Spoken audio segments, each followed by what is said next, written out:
Olá, irmãos e amigos que acompanham aqui o canal. Como prometido, estamos de volta com o segundo vídeo da nossa série, então, da leitura comentada do Ética Cristã, Opções e Questões Contemporâneas, escrito pelo Norman Geisler.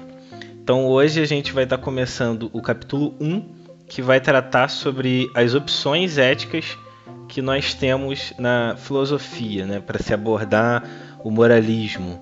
Então, a definição geral de ética, né, é um tipo de lei moral que é aplicada a todos os seres humanos em todas as eras, em todos os lugares. Existe alguma lei natural? Não existe. Isso que é abordado por cada uma das visões aqui. Não é um capítulo muito longo, então em um vídeo a gente já vai terminar, mas terão outros capítulos mais extensos, então nesses a gente vai ter também partes, né? Além do assunto que vai estar no título do vídeo, também alguns capítulos terão parte 1, parte 2, mas não é o caso desse. Então vamos começar a leitura aqui. O capítulo 1, todas as opções.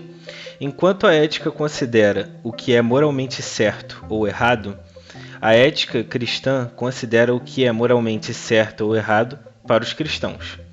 Este é um livro que se dedica a discutir a ética cristã, uma vez que os cristãos baseiam suas crenças na revelação de Deus dada nas Escrituras. A Bíblia será citada como uma autoridade nas conclusões aqui apresentadas. Deus não limitou a sua revelação às Escrituras. Ele também se revelou de forma geral através da natureza.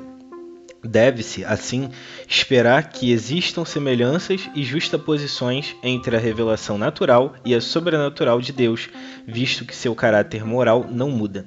Entretanto, o foco deste livro não é a lei natural de Deus para todas as pessoas, mas a sua lei divina para os cristãos.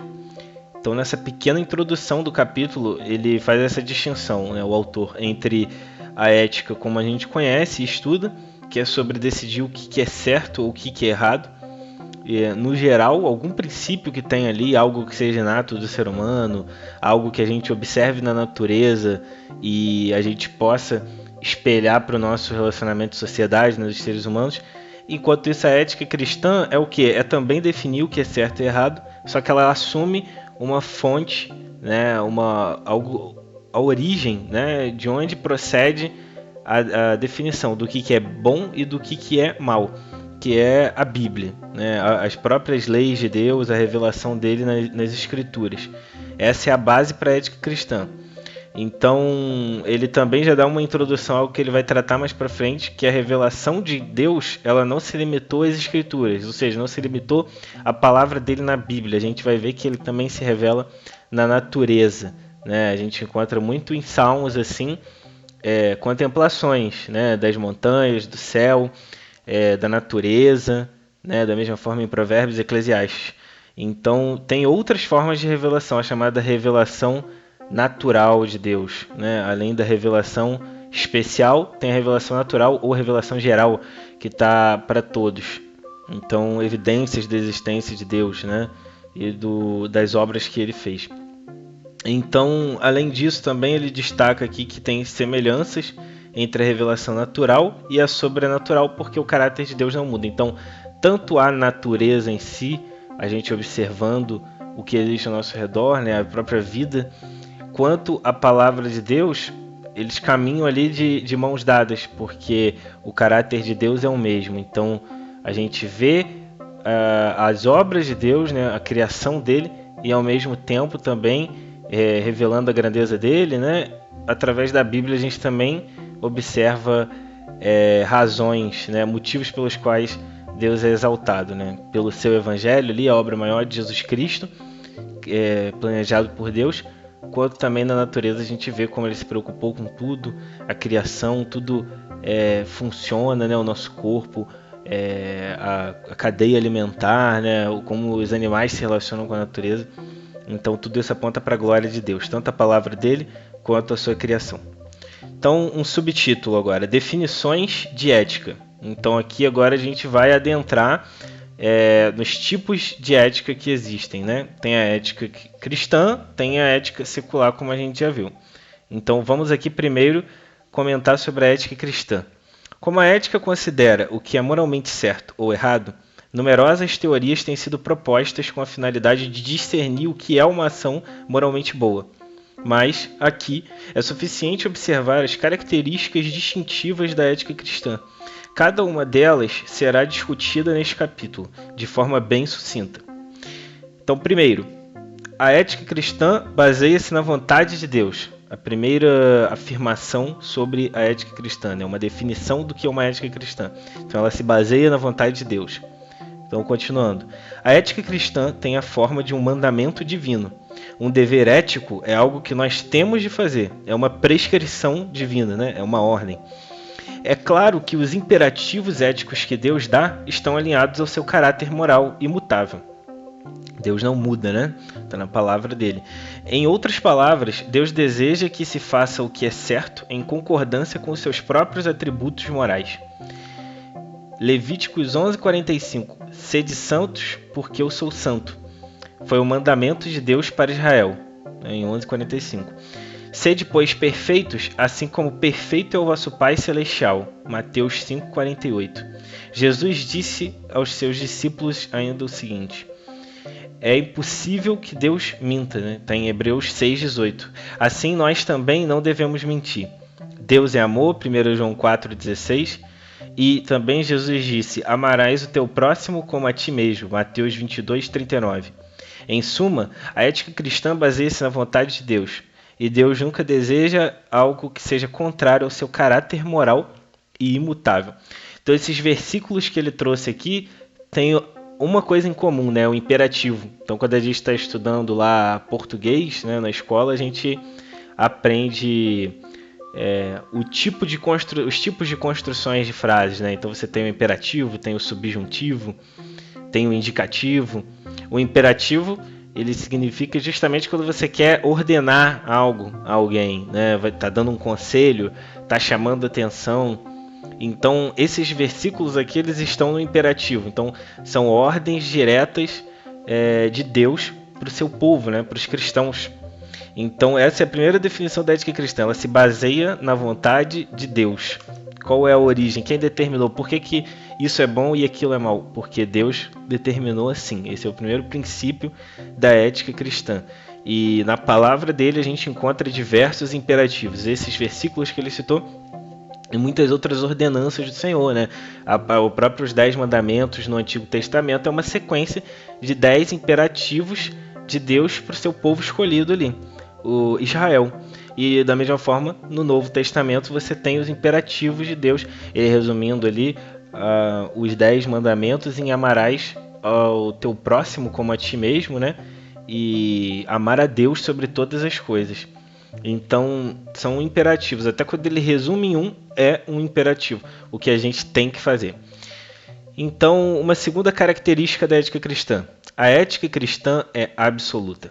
A partir do fato de que o caráter moral de Deus não muda, chega-se à conclusão de que as obrigações morais derivadas de sua natureza são absolutas. Isso significa que são obrigatórias a todas as pessoas e em todos os lugares. De fato, nem tudo que Deus deseja flui necessariamente de sua natureza imutável. Algumas coisas estão meramente em conformidade com a sua natureza, mas fluem independentes. Por exemplo, Deus escolheu aplicar um teste de obediência moral a Adão e a Eva, proibindo-os de comerem o fruto de uma árvore específica, em Gênesis 2, 16 e 17. Embora para Adão e Eva tenha sido moralmente errado desobedecer a esse mandamento específico feito por Deus, nos dias de hoje nós não estamos obrigados a obedecê-lo, pois aquele mandamento, embora tivesse sido baseado na vontade de Deus, não fluía necessariamente de sua natureza. Por outro lado, o mandamento de Deus para não derramar sangue humano foi instituído antes de a lei ter sido dada a Moisés. Quando a lei foi dada a Moisés foi só em Êxodo 20, versículo 13. E também nos tempos posteriores à lei de Moisés, da mesma forma também o mandamento de Deus para não derramar sangue humano em Romanos 13, 9. Assim, entende-se que matar é uma atitude errada em todos os tempos, em todos os lugares e para todas as pessoas. Isto é verdadeiro porque os seres humanos são criados à imagem de Deus, Gênesis 1:27, o que inclui uma semelhança moral com Deus. Qualquer coisa que se relacione com o caráter moral imutável de Deus constitui-se um absoluto moral. Isso inclui obrigações morais, tais como santidade, justiça, amor, honestidade e misericórdia. Outros mandamentos que fluem da vontade de Deus, mas não necessariamente de sua natureza, são também obrigatórios para os cristãos, embora não sejam absolutos. Em outras palavras, eles precisam ser obedecidos porque Deus os prescreveu, mas Ele não os prescreveu para todas as pessoas, em todos os tempos e em todos os lugares. Por outro lado, deveres morais absolutos são obrigatórios a todas as pessoas, em todos os tempos e em todos os lugares. Então, a ética cristã é absoluta. O que significa isso? Ela vale para todas as pessoas e em todos os lugares. Agora, a distinção que o autor faz aqui é que tem regras que são específicas para o povo de Deus. Então ele faz esse paralelo com a questão de Adão e Eva no paraíso, ou com o próprio povo ali no Antigo Testamento, que era Israel o escolhido. A gente tinha exceções, né, de pessoas estrangeiras que também acabavam se convertendo ali ao judaísmo, integravam também o povo de Deus, o caso de Raabe, por exemplo, né? Mas, de uma maneira geral, aquelas regras que os judeus seguiam eram específicas para o povo de Deus, né? Para eles estarem adorando ele daquela maneira no templo, com sacrifícios de animais, tanto que isso até vai ser citado mais para frente em outros capítulos, né? O sacrifício de animais e essas práticas religiosas, elas não eram obrigatórios para os estrangeiros. Mesmo que esses estrangeiros vivessem no meio do povo de Israel, eles não tinham obrigação de prestar essas cerimônias, né? Fazer parte da celebração judaica, as festividades, eles não tinham essa obrigação. Então, essa distinção que o autor está fazendo aqui, no Novo Testamento isso se mantém. Então, tem algumas regras, algumas prescrições divinas que são para o seu povo. E é claro que os cristãos, eles vão procurar fazer a vontade de Deus. Aqueles que são tocados pelo Espírito Santo, aqueles que buscam ali uma vida de integridade, de relacionamento íntimo com Deus, eles vão se atentar para obedecer, né, tudo aquilo que Deus ordenou ali. Agora, tem outras leis também que Deus institui e que fluem da sua natureza, que é a expressão que ele usa aqui, mas que não são necessariamente só para os cristãos. Então, a lei que ele cita aqui é sobre o assassinato. Não precisa ser cristão para ser contra o assassinato, né, injustificado, o assassinato de inocentes, qualquer tipo de agressão desse gênero. Isso é uma lei geral, porque os seres humanos eles são iguais, né? O argumento bíblico é que eles são criados à semelhança de Deus. Então, os cristãos, vamos dizer que tem um aditivo de cumprir ainda as leis que são específicas para nós, para o povo de Deus, né, que vai buscar lutar contra o pecado diariamente, pedir a direção de Deus. Mas tem outras leis, as leis civis, né? A gente vai ver isso mais para frente, as leis naturais de Deus, que são o que hoje em dia já se aplica assim, em boa parte das sociedades, né? A justiça mesmo, o conceito de justiça, né? De julgar e punir os maus, recompensar os bons, como está lá em Romanos 13. Essa estrutura social de governo, né, que os seres humanos montaram, isso também é baseado em providência divina, né, para que a gente não tivesse um estado de agressão generalizada uns contra os outros, né, igual aquela passagem em Juízes que fala que o povo não tinha um líder e cada um fazia o que bem entendia.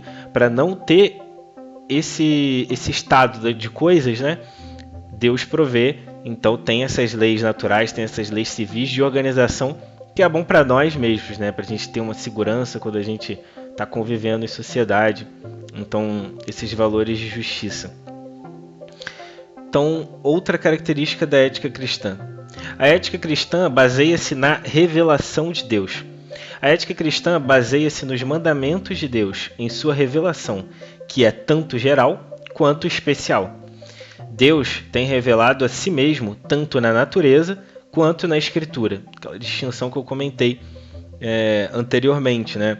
A revelação que ele chama de geral é a que está disponível para qualquer um que observa a obra de Deus, os céus, né, os mares, os animais, a criação no geral, né? A gente olha para a criação e vê a glória de Deus. É necessário que exista um Criador para todas essas coisas, não vieram ao acaso. Essa é a revelação geral. A revelação especial é aquela dada especificamente, diretamente pelo Espírito Santo, né? Quando Deus age e se manifesta ali através da pregação da sua palavra, né? A Bíblia diz que a fé vem pelo ouvir e o ouvir pela palavra de Deus. Então essa é a revelação especial, é quando a palavra é pregada e o Espírito Santo ele convence o nosso ser, né? Nos convence do pecado, da justiça e do juízo, como diz a palavra de Deus. Então a revelação geral de Deus contém mandamentos para todas as pessoas. Já a revelação especial declara a vontade divina específica para os cristãos. Entretanto, nos dois casos, a base da responsabilidade ética humana é a revelação divina. Desconhecer a Deus como a fonte do dever moral não exime ninguém, nem mesmo um ateu, de suas obrigações morais. Como disse o apóstolo Paulo, quando os gentios que não têm a lei praticam as coisas da lei por natureza, embora não tenham a lei, tornam-se lei para si mesmos, demonstrando que o que a lei exige está escrito no coração deles. Romanos 2, 14 e 15. Ou seja, mesmo que os incrédulos não tenham a lei moral em suas mentes, ainda assim eles a têm escrita em seus corações. Mesmo que não conheçam de forma cognitiva, eles a demonstram através de suas inclinações. Isso aqui é muito interessante, né? A gente tinha comentado há pouco tempo atrás aqui sobre a absoluta, e eu fiz aquela distinção entre o povo de Israel e os gentios, né? E agora o autor ele vai mais especificamente nisso, revelação geral, especial, a gente estava comentando essas comparações, e aqui ele toca num ponto primordial. Então, um exemplo bem prático, não tem muitos ímpios, pessoas que não são cristãs, e que praticam muito bem, praticam as boas obras, ajudam os necessitados, são pessoas justas, corretas, exercem a sua cidadania de uma maneira íntegra, né? A gente conhece essas pessoas, na verdade, é comum a gente conhecer pessoas que não são cristãs, mas que se portam para os padrões de moralidade da sociedade, assim, de uma maneira correta, íntegra, justa, né? Para os nossos padrões humanos. Mas então ele destaca aqui que o que está por trás disso não é uma bondade inata do ser humano. Isso até a gente, se aprofundando um pouco, é o que a gente chama na teologia de graça comum, né? É o que Deus concede a todos, né? Ele faz cair a chuva sobre os maus, como diz a palavra de Deus, faz nascer o sol, ele traz a colheita, os ímpios comem, os ímpios desfrutam de todas as bênçãos de Deus enquanto eles estão aqui na terra, né? Mas depois, um dia, isso será cobrado, né? Do que fizeram com os seus talentos, com as bênçãos que Deus deu. Agora, isso não está restrito, né, a só uma classe, porque poderia ser só para os cristãos, por exemplo, essas bênçãos de Deus. Mas não, o que ele está mostrando aqui é que é para todos. Da mesma forma, a lei de Deus tem uma parte dela que também é para todos. E aí são essas regras de sociedade que eu mencionei anteriormente, né?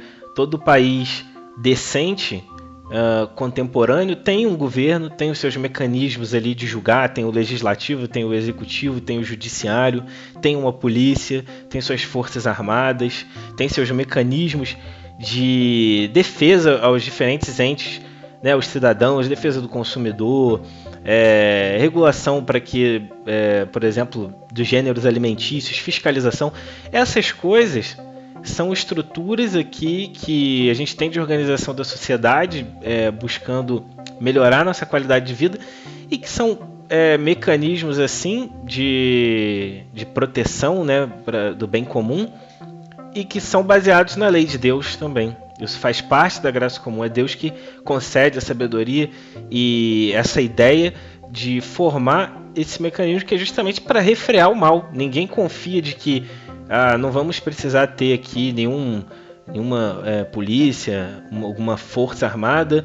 Vamos confiar que a sociedade, todo mundo vai se respeitar. Não, no fundo, todo ser humano sabe que a gente corre riscos enquanto está aqui de sofrer alguma maldade, de que uma outra pessoa ela pode ter incentivos ruins, pode ter desejos ruins, vontade e oportunidade de praticar o mal. E que se ela puder, ela vai fazer isso. Então, para tudo isso, a gente tem esses mecanismos, né?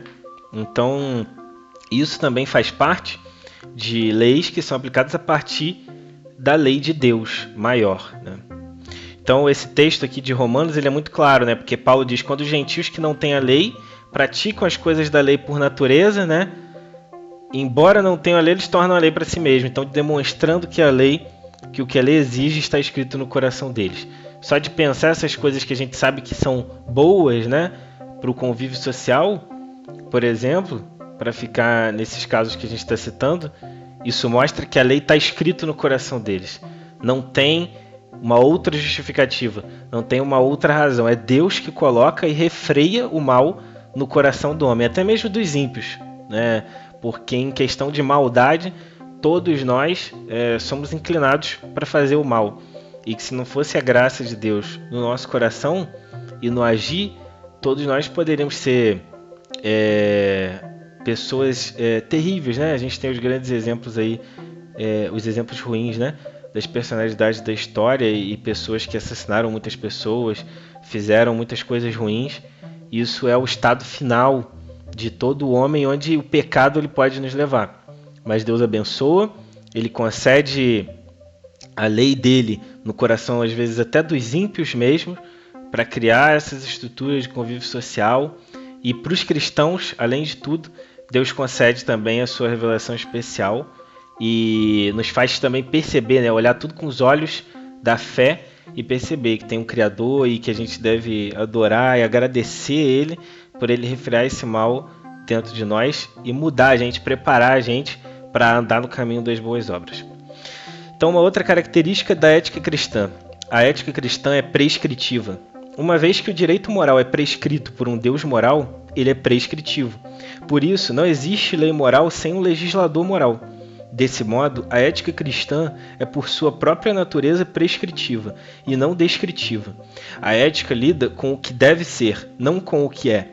Os cristãos não encontram seus deveres éticos em um padrão de cristãos, mas em um padrão para cristãos, a Bíblia. Da perspectiva cristã, uma ética puramente descritiva não pode ser de forma alguma considerada como ética. A descrição do comportamento humano é tarefa da sociologia. Por outro lado, a prescrição do comportamento humano pertence ao campo da moralidade. Como já notamos, a tentativa de se obter uma moral dos costumes resulta na falácia ser-dever. Aquilo que as pessoas fazem, na realidade, não é a base para o que elas devem fazer. Se pensarmos assim, as pessoas deveriam mentir, enganar, roubar e matar, pois é isso que elas fazem o tempo todo. Então, muito interessante também esse tópico. A ética cristã é prescritiva e não descritiva. Então, por quê? Uma ética meramente descritiva, ela vai estar relatando o que acontece na realidade. Então, como que o ser humano é? O que ele faz? Ele mente, ele se aproveita do outro, ele engana, ele rouba, ele mata, ele faz tudo que é ruim. Ele é entregue às suas próprias concupiscências. Mas a ética cristã, ela é prescritiva, ela vem e diz o que o ser humano deve fazer. Então, e quem diz o que o ser humano deve fazer é Deus. A gente volta lá na primeira característica, né? A ética cristã baseia-se na vontade de Deus. Então, é essa distinção que ele está fazendo. A ética cristã, ela lida com o que deve ser, o que deveria ser, o que é o correto de acontecer. É isso que a ética cristã trata. Por isso que ela é prescritiva, ela está prescrevendo, né? O médico, quando você está com uma doença e tem um medicamento, ele prescreve esse medicamento para você. É isso que Deus faz. Ele prescreve o que nós devemos fazer para como servir, como se portar, né? As leis de Deus, elas abrangem todas as áreas da nossa vida. É tanto no servir na igreja, mas é servir também no seu trabalho, na sua escola. É uma vida por completo entregue a Deus, né? E o único remédio para nossa doença, que se chama pecado, é Jesus Cristo. Ele é o único remédio prescrito pelo próprio Deus para nós. E além de tudo, ele ainda se preocupa em prescrever para a gente as diretrizes, né? Ele salva e ele também mostra, ele indica o caminho, ele acompanha, ele leva a gente, né? Ele pega na nossa mão para nos levar por esse caminho da ética cristã. Outra característica, a ética cristã é deontológica.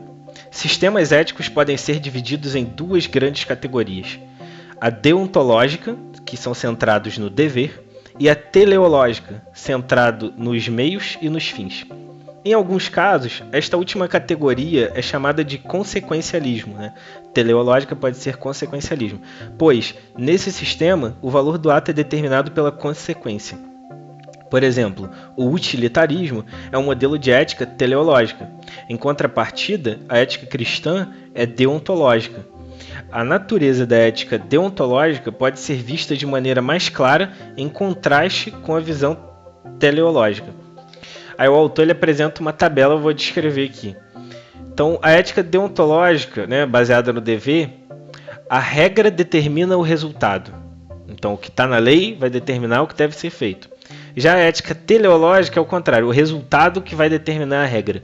Utilitarismo, né? Não sei se todos os irmãos conhecem, mas o utilitarismo é aquela noção de que o que vai gerar o maior bem para o maior número de pessoas, ou aquilo que é mais praticado, aquilo que mais parece dar certo, é isso que deve ser feito. Mais para frente a gente vai entrar em detalhes, mas só para poder jogar uma luz sobre isso, esse tipo de pensamento vai levar a gente a alguns erros. Porque se você observar no curto prazo, a gente vê, como o pregador fala em Provérbios, os ímpios, eles têm sucesso muitas vezes na sua vida e fazendo o mal. A gente vê isso em Salmos, em Provérbios, em Eclesiastes. Então, o utilitarismo nos levaria a pensar que, bom, aquilo está dando certo.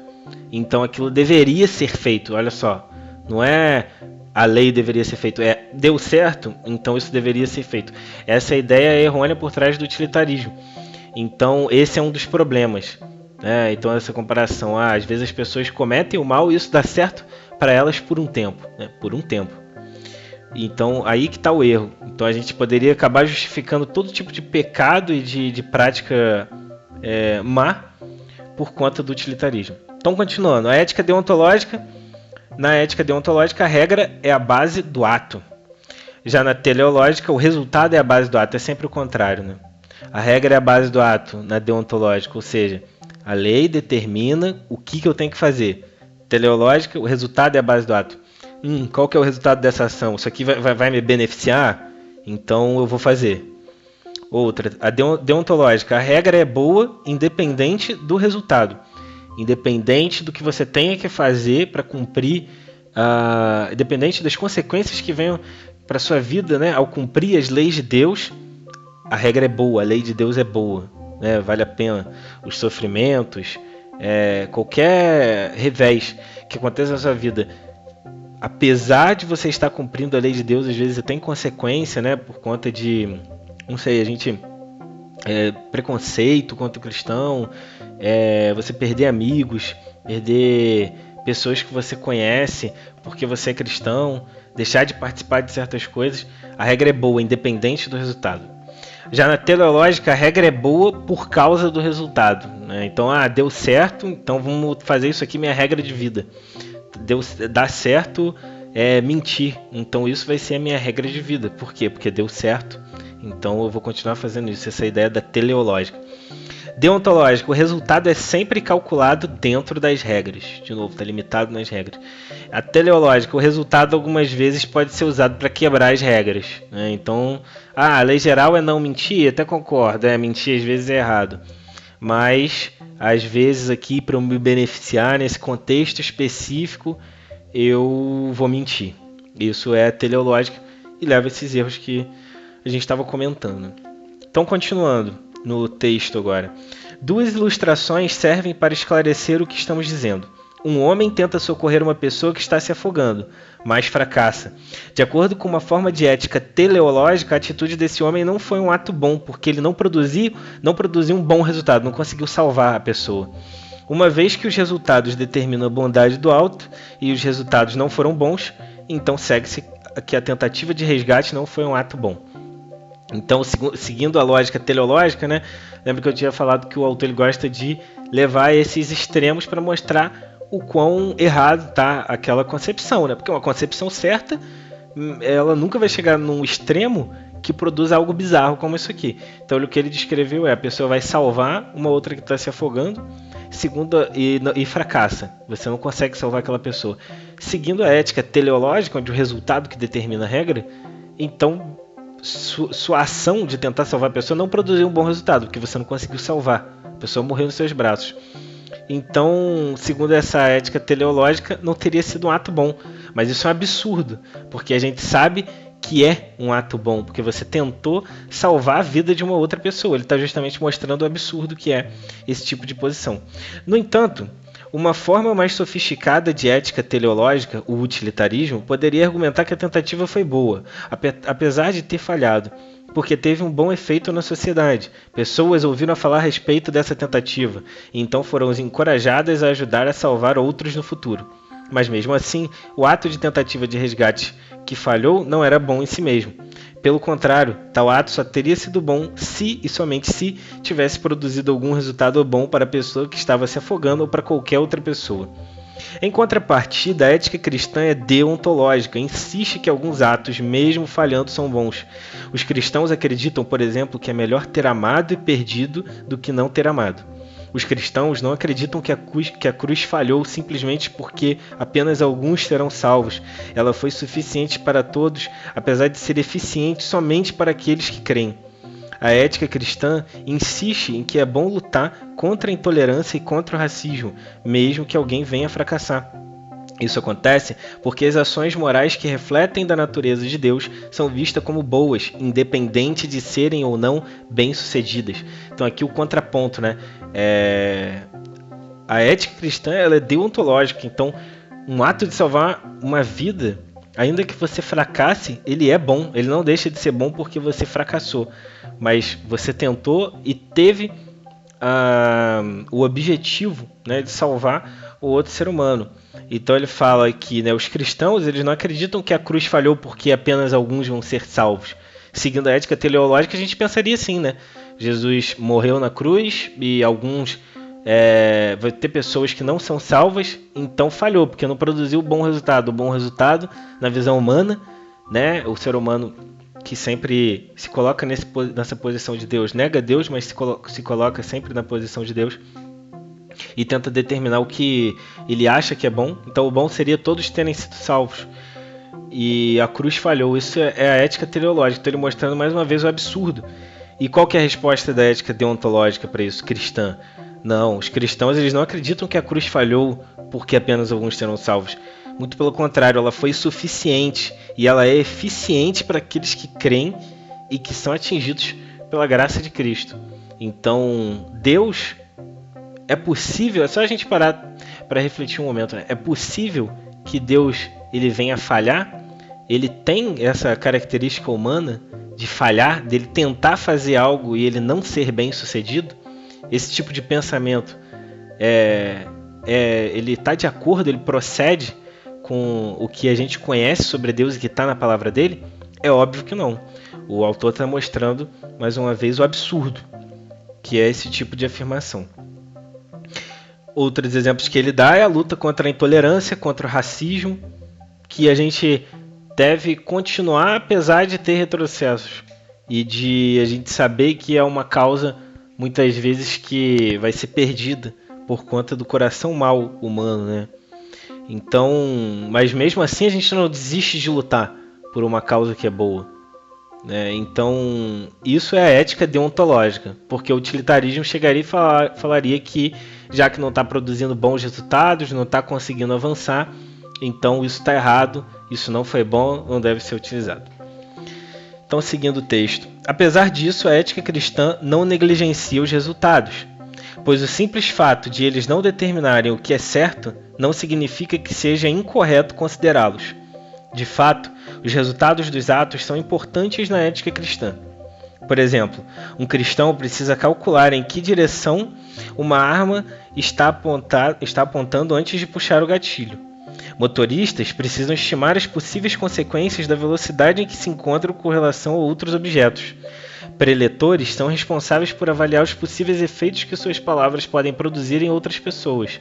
Cristãos não estão livres das consequências de não terem se imunizado contra uma doença séria e assim por diante. Em todas as ilustrações apresentadas, há uma diferença importante entre os usos deontológico e teleológico dos resultados. Na ética cristã, esses resultados são todos avaliados dentro de certas regras ou normas.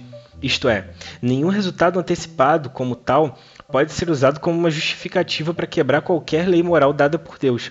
Utilitaristas, por sua vez, usam resultados antecipados para quebrar regras morais. Na verdade, eles usam os resultados para fazer as regras.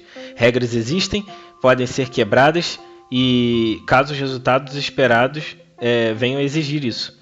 Por exemplo, a ética cristã permite a imunização visando a prevenção de doenças, mas não admite o infanticídio visando a purificação da linhagem genética da raça humana. Neste último caso, o resultado final é usado para justificar o uso de meios perversos. Em suma, o fim pode justificar o uso de meios bons, mas não justifica o uso de quaisquer meios, principalmente o uso de meios perversos. Então aqui ele mostrando que a ética cristã, apesar dela se basear na lei de Deus e não nos resultados, ela não ignora também os resultados. Na verdade, toda a lei de Deus cumprida, né, para nós, quando a gente cumpre, vai produzir bons resultados para a gente. Mesmo que não seja imediato, a gente tem em mente a recompensa futura, né? A vida eterna prometida por Deus para os cristãos.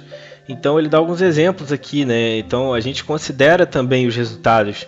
Se o cristão ele está ali se defendendo, é claro que ele tem que calcular a direção em que ele aponta uma arma, por exemplo, para se defender de um ladrão. O motorista ele precisa tomar cuidado com a velocidade que ele dirige o seu carro. O preletor que prega, ele toma cuidado com as palavras que ele usa e que pode causar alguns efeitos, né, nas outras pessoas.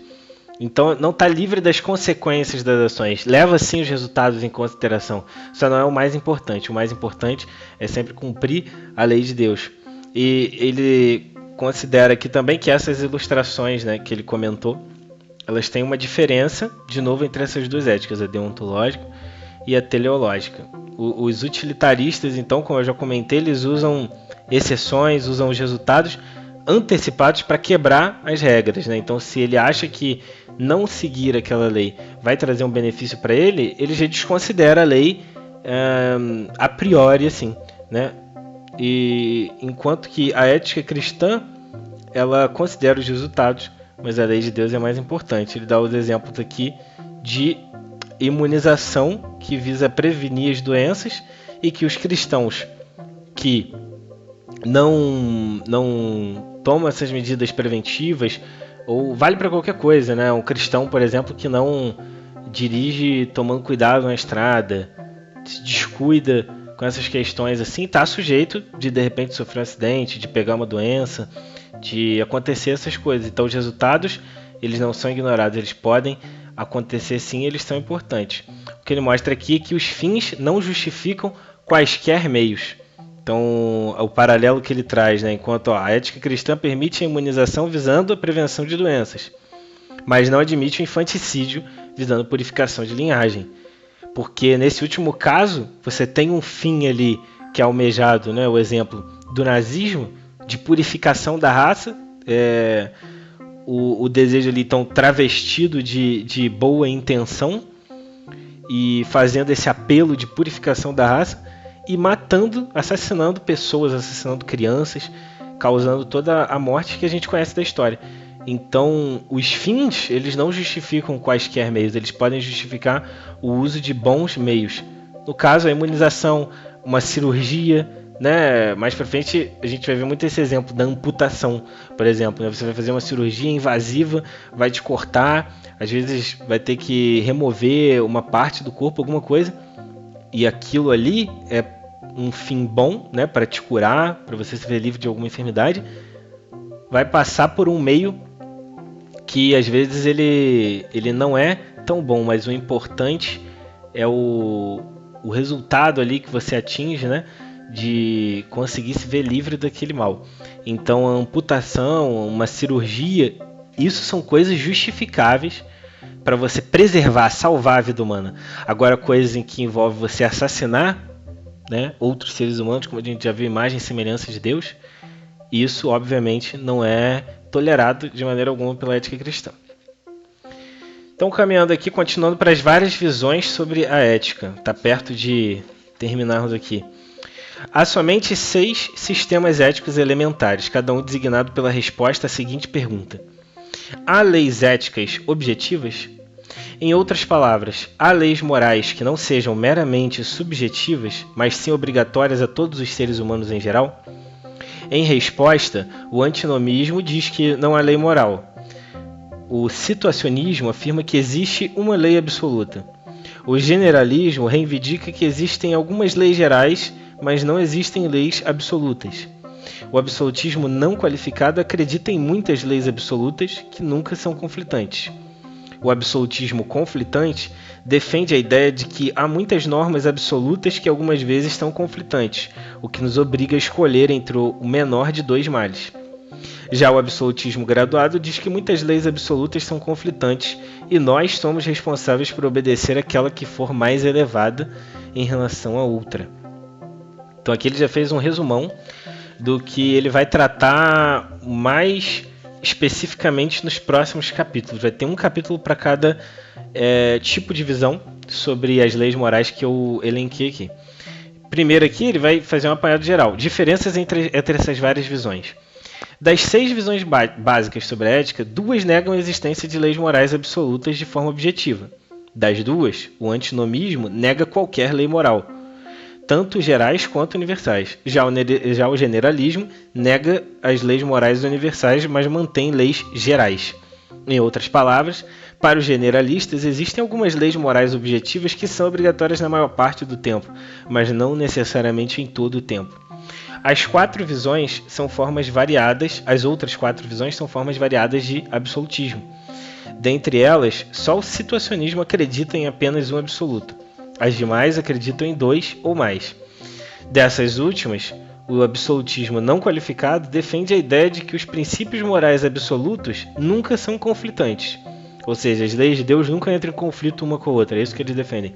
Ao passo que as outras 2 visões acreditam que algumas vezes elas são conflitantes. Então ele vai entender, às vezes, uma lei de Deus, ela conflita com a outra.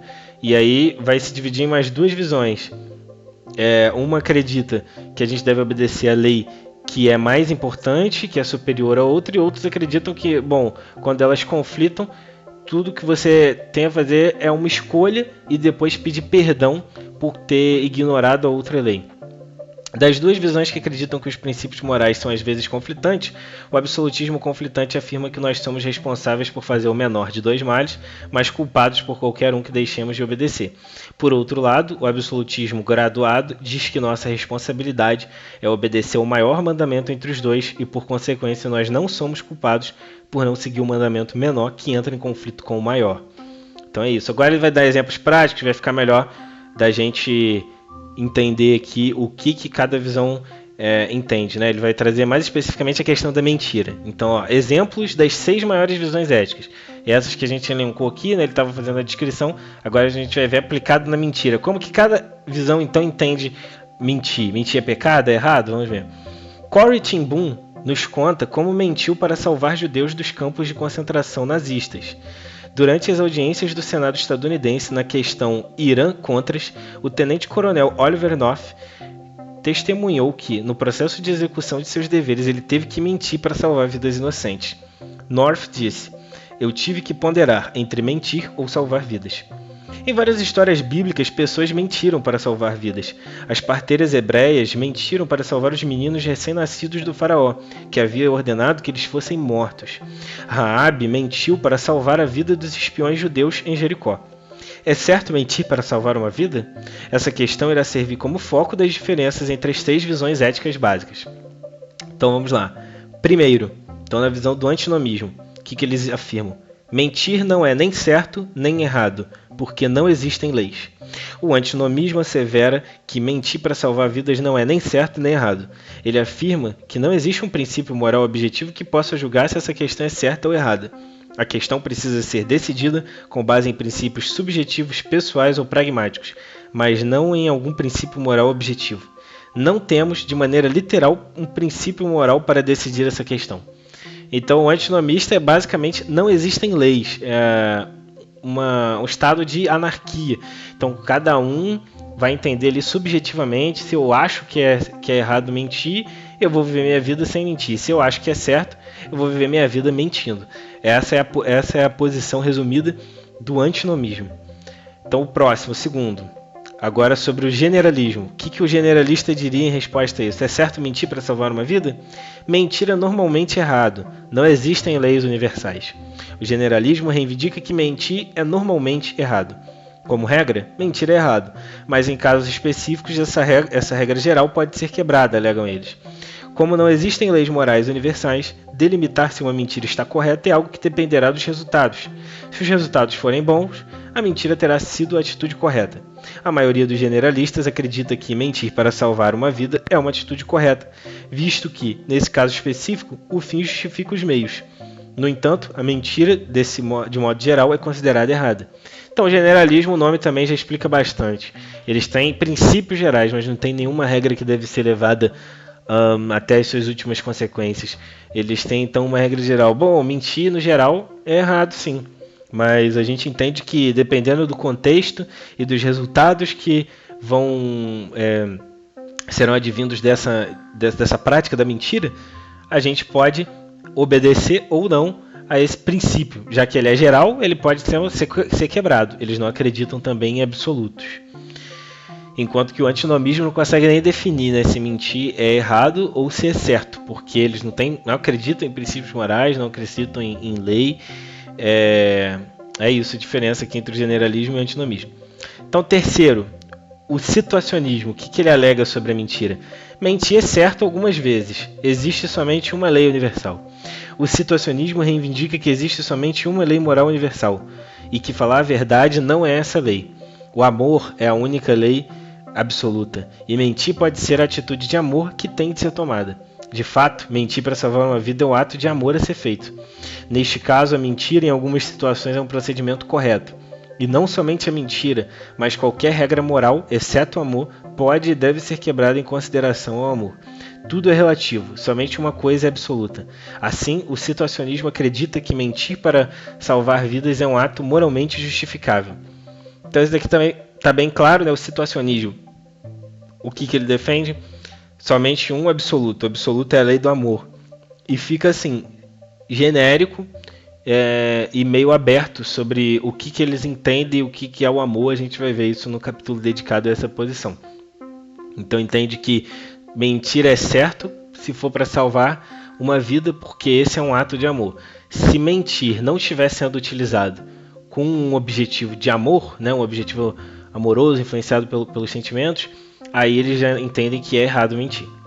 Próxima posição, o absolutismo não qualificado. O que eles dizem sobre a mentira? Mentir é sempre errado, existem muitas leis não conflitantes. O absolutismo não qualificado acredita que existem muitas leis morais absolutas e que nunca nenhuma delas deve ser quebrada. A verdade é uma dessas leis. Desse modo, a pessoa precisa falar a verdade sempre, mesmo que alguém venha morrer como resultado disso. A verdade é absoluta e absolutos não podem ser quebrados. Assim, não há nenhuma exceção quanto a falar a verdade. Resultados nunca podem ser usados como um meio racional para se quebrar regras, mesmo que eles sejam desejáveis. Então a gente entra aqui no primeiro tipo de absolutismo, o não qualificado.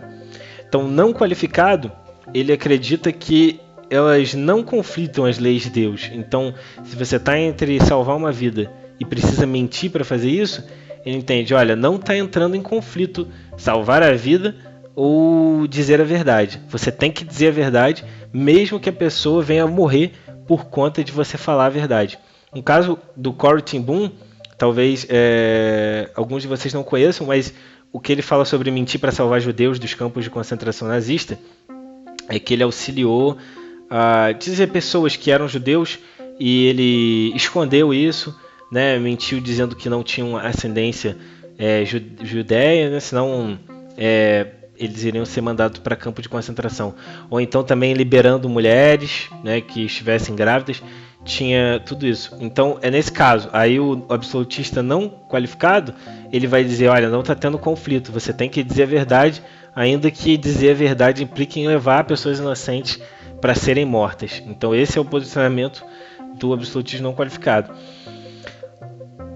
Absolutismo conflitante. Mentir é perdoável. Existem muitas leis conflitantes. O absolutismo conflitante reconhece que nós vivemos em um mundo mau, em que as leis morais absolutas algumas vezes entram em conflitos inevitáveis. Nesses casos, é nosso dever moral escolher fazer o mal menor. Nós precisamos quebrar a lei menor e implorar por misericórdia. Por exemplo, devemos mentir para salvar uma vida e em seguida pedir perdão por termos quebrado uma lei moral absoluta de Deus. Nossos dilemas morais, em alguns momentos, são inevitáveis, mas mesmo assim somos culpados diante de Deus. Deus não pode mudar suas prescrições morais absolutas por causa de nossa fraqueza moral. Então, o absolutismo conflitante vai contra o não qualificado nessa questão de entender que existem sim conflitos. Então, ele vai entender que nessa situação de salvar ou mentir, tem um conflito ali, porque Deus manda mentir, mas ele também manda a gente preservar a vida, porque o outro é a nossa imagem e semelhança. Se você não salvar aquela vida, você está sendo omisso. Então eles entendem que tem o conflito e o que resta para você é fazer uma escolha. Olha, eu vou mentir e salvar essa pessoa e depois eu vou pedir perdão a Deus porque eu menti e quebrei a lei dele que me instruía a dizer a verdade, sempre. Então esse é o entendimento do absolutismo conflitante. E agora o último, que é o absolutismo graduado, vai ter uma pequena diferença com o conflitante. Mentir é certo algumas vezes, existem leis maiores. O absolutismo graduado entende que existem muitas leis morais absolutas e que algumas vezes elas se conflitam. Entretanto, algumas leis morais são maiores que outras, são mais importantes do que outras.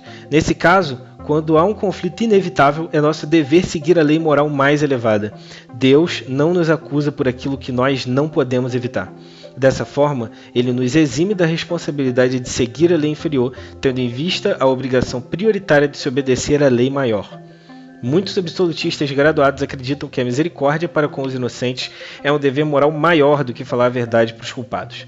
Assim, os que defendem o absolutismo graduado estão convencidos de que é certo, em casos específicos, mentir para salvar uma vida. Então, a diferença do absolutismo graduado para o absolutismo conflitante. Tem conflito sim. Se você está diante dessa situação entre mentir e salvar uma vida, está diante de uma decisão também que você tem que tomar entre obedecer uma lei ou outra, só que o nome dele, né, absolutismo graduado, já dá uma indicação pra gente. O que é da ideia de gradação, né? O que está num degrau, num grau superior? É a lei o mandamento de Deus para falar a verdade ou o mandamento para salvar uma vida? Então você pesa isso na balança, né? E eles vão chegar à conclusão de que salvar uma vida é mais importante, é uma lei superior, está num degrau acima do que a lei de dizer a verdade, porque o ser humano representa justamente a imagem e semelhança de Deus, é o nosso próximo. A gente vai encontrar vários versículos falando sobre o amor ao próximo, né? E é isso que o absolutista graduado então vai entender. É certo sim, pode mentir para salvar uma vida e não precisa depois pedir o perdão, né? Porque no absolutismo conflitante ele fala, né? Mente e depois você pede perdão porque quebrou uma lei de Deus. O graduado vai falar, não, você pode dormir tranquilo, né? Por assim dizer, porque você cumpriu a lei que era maior, que é salvar a vida. Então isso anula, te exime da culpa de ter desobedecido a lei de mentir, porque foi para cumprir uma outra lei superior. Aí tem um detalhe que não é por causa do resultado, não é porque o resultado foi bom, né, de salvar uma vida, não é isso, senão a gente entra no utilitarismo. Por que eu deixei por que eu, em teoria, eu desobedeci o mandamento de falar a verdade? Eu desobedeci para cumprir uma lei superior, não foi para obter um bom resultado. Eu desobedeci para cumprir o mandamento de Jesus de amar o próximo como a ti mesmo. Você não se salvaria? Você não buscaria tudo que tiver ao seu alcance, tudo que você puder pagar para poder salvar a sua vida através de uma cirurgia, de um medicamento? Você tem que ter esse amor com o próximo, né? É difícil, é um mandamento complicado, mas é o amor que a gente tem que ter com o próximo, que Deus ordenou. Então é uma lei, sim, está num degrau acima da lei de dizer a verdade. Esse é o entendimento do absolutismo graduado. Então, caminhando para a conclusão desse capítulo, né? Em resumo, o antinomismo expõe a sua visão, excluindo todas as leis morais objetivas. O generalismo afirma que existem exceções às leis morais. O situacionismo sustenta que a existência de um único absoluto moral, excluindo todos os outros, apenas resta um, a lei do amor. O absolutismo não qualificado insiste em que existe sempre uma saída para o conflito aparente entre as leis morais absolutas. Já o absolutista conflitante defende que, quando há um conflito, o ato de fazer o menor de dois males é desculpável. O absolutismo graduado afirma que, quando leis morais conflitam, Deus nos dispensa da obrigação de obedecer à lei menor em função do nosso dever de obedecer à maior. Cada uma dessas visões será examinada nos próximos capítulos. Então, nos próximos capítulos vai entrar em mais detalhes e citando mais textos, né? Textos, porque tem algumas posições, algumas aqui é óbvio que não tem como cristão defender, como é o caso do antinomismo, que não prega lei nenhuma, prega ausência de leis. Mas tem algumas outras, como o generalismo, como o situacionismo e as formas de absolutismo, que são debates entre cristãos. Então, isso vai nos remeter lá a Agostinho, a Lutero, diversos autores, assim, Tomás de Aquino, que divergiam na questão de interpretação da Bíblia. A gente vai ver os textos e são questões assim que a gente escolhe, que a gente entende o que a gente acha que é mais bíblico, mas que não é pecado acreditar em uma ou outra, porque são todas foram pensadas, formuladas pelos pais da igreja, por pessoas que tinham uma vida devota a Deus, né, e estavam procurando ali realmente a verdade. Então, por esse vídeo é isso mesmo que tinha para comentar, né? Acabou ficando um pouco longo, mas é bastante coisa interessante que tem para a gente comentar conforme a gente vai lendo. Espero que esses estudos estejam abençoando, edificando e causando desejo dos irmãos de estar estudando cada vez mais, mais profundamente, né? A Bíblia e essas coisas, para a gente estar pronto para evangelizar, para conversar com as pessoas e mostrar muitas vezes a incoerência, né, dos posicionamentos. Então, fiquem com Deus. Até o nosso próximo episódio.